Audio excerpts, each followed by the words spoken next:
The wealthy love the national debt in the UK.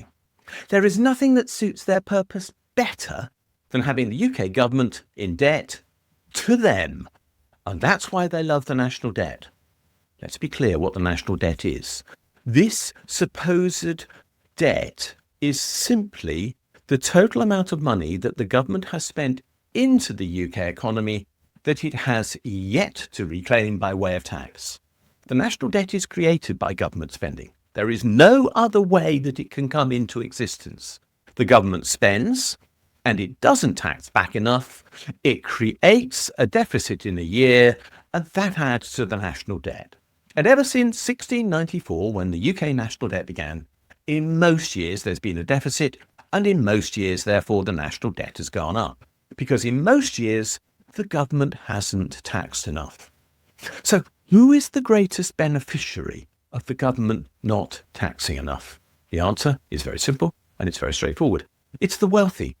Just have a look at this chart that I prepared for the Taxing Wealth Report. The chart shows the effective tax rate paid on income and wealth depending upon which group in society a person falls into. And I divided taxpayers into 10 groups of equal size to create this chart. So the bottom 10% of earners are in the lowest group, which is on the left-hand side of the chart, and those on the right-hand side of the chart are the highest group of earners. And as you'll see from the orange line on the chart, the tax rate paid on income drops heavily once you cease to be in the bottom group in society, is then flat for a bit, and then sort of creeps up towards the end so that it looks as though we have a slightly progressive tax system. On the other hand, when we combine that data on the tax rate on income with the tax rate paid on wealth, we get the blue line. And what you will see there is that actually over every single income range, almost without exception, the rate of tax falls as your income rises. And that's because capital gains and inheritances and other forms of income derived from wealth in the UK are heavily undertaxed, rarely, in net terms, paying more than about 4% per year. And who owns most of the wealth in the UK and who therefore gets most of the advantage from this undertaxation? Well, that's the wealthy. And that's the point that this chart is drawing out into the open. We shouldn't be taken in by the idea that the wealthy are paying a bit more tax on income than everybody else, because overall they're paying a lot less tax on their overall net increase in financial well-being each year than almost everybody else in society is. So as a consequence, as their wealth goes up, their effective tax rate actually goes down.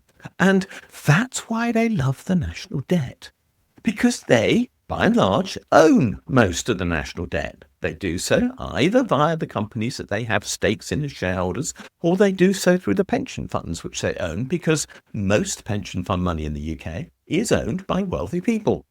And the consequence is that as the national debt goes up because not enough tax has been charged, and most of that tax not charged will have not been paid by wealthy people, they're actually compensated for the fact they're not paying enough tax by being paid interest on the amount of money they then save with the government.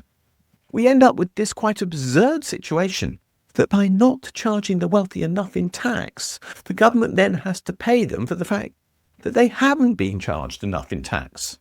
It's just absurd. Why are we compensating the wealthy for not charging them tax? And I just want to make that point very strongly. When you hear the wealthy talking about the fact that the national debt is the threat to us all and our grandchildren will have to repay it, all of which, by the way, is complete and utter nonsense, what they actually don't mention is the fact that they're very pleased with that situation, because the fact that the national debt exists is only because we haven't charged the wealthy enough tax with regard to the income and gains that they've made in our society, which have made them so much wealthier than everybody else. If only we charged more tax on wealth, we would pay a lot less in interest on the national debt, and everybody would be a lot better off.